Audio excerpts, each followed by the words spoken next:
Review ba lô đi học đi chị. Ok. Bàn tay em sát bên anh có thể nắm được chặt lấy. Nếu đây là giấc mơ thì hãy để anh chìm thật sâu. Anh không muốn thức dậy để lỡ một má anh được đâu. Nếu em có giống anh thì hãy đưa tay chạm vào nhau. Vì anh tìm phép nhắm máu rơi bên giấc mơ đến sự thật. Kiss baby kiss me more. Kiss me more. Kiss baby kiss me more. Kiss me more. Kiss baby kiss me more. Kiss me more, kiss baby, kiss me more, kiss me more, yeah.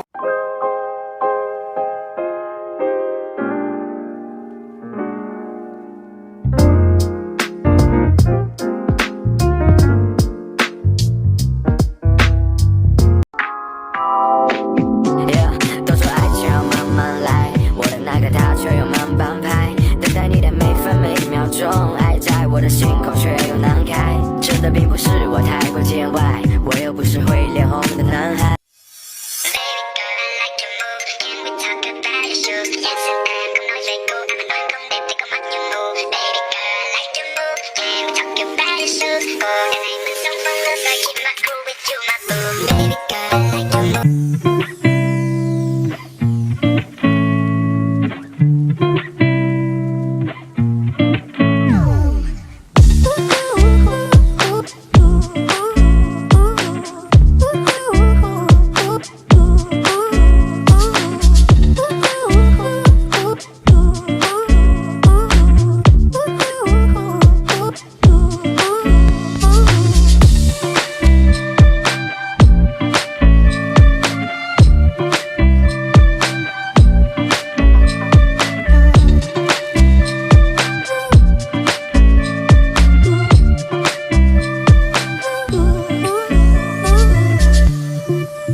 갑자기 내게 나타나준 너, 난 아무 말도 할 수가 없었지.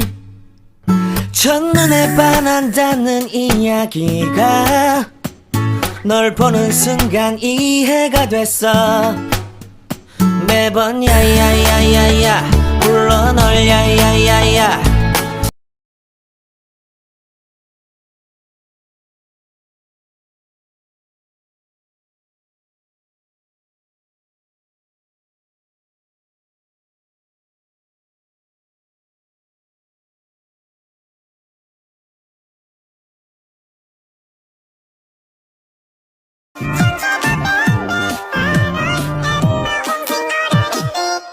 thế thì em uống gì nè.